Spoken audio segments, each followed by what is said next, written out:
হায় রে মানুষ রঙিন ফানুষ দম ফুরাইলে আমার বুকে মধ্যখানে মন যেখানে হৃদয় যেখানে ডাক দিয়াছেন দয়ালা মারে।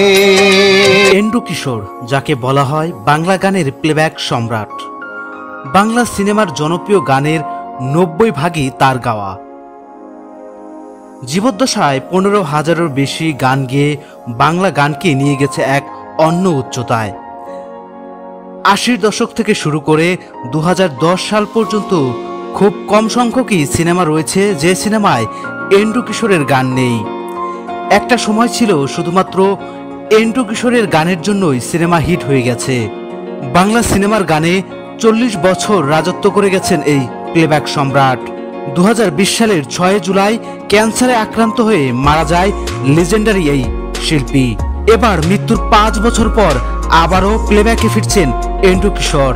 আর আগে কেন দেখা হলো না, কোথা ছিলে তুমি বলো না। সম্প্রতি এন্ড্রু কিশোরের কণ্ঠে আরো আগে কেন দেখা হলো না শিরোনামে গানটি প্রকাশ করেছে CD plus entertainment YouTube channel. গেল শত রাত একা একা শত দিন। মোহাম্মদ আসলাম পরিচালিত সংঘাত নামের সিনেমায় গানটি ব্যবহার করা হয়েছে। সেজন্য 9 বছর আগে গানটি রেকর্ড করা হয়েছিল। সেই সিনেমা এখন মুক্তির অপেক্ষায়। গানটি লিখেছেন সুদীপ কুমার দীপ, সুর ও সঙ্গীত আয়োজন করেছে আলী আকবর শুভ।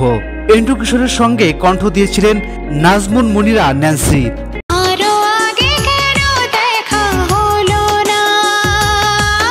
সুদীপ কুমার দীপ গণমাধ্যমকে বলেন, এটা অনেক আগের লেখা একটি গান, গানটির কথা প্রায় ভুলে গিয়েছিলাম। এন্ড্রু কিশোর দাদার কণ্ঠে গানটি আসবে সে চিন্তা করে লেখা হয়েছিল। দীর্ঘদিন পর হলেও গানটি যে প্রচার হচ্ছে এটা বেশ ভালো লাগার। রোমান্টিক ঘরানার এ গানের ভিডিও চিত্রে দেখা গেছে অভিনেতা অভি ও শোভাকে। সংঘাত সিনেমাটি শিগগিরই প্রেক্ষাগৃহে মুক্তির পরিকল্পনা করা হচ্ছে বলে জানিয়েছে পরিচালক মোহাম্মদ আসলাম। এই গান দিয়ে শুরু হয়েছে সিনেমার প্রচারণা। আর আগে কেন দেখা হলো না। নাজমুল ইসলাম, স্বাধীনতা টেলিভিশন, বিনোদন ডেস্ক।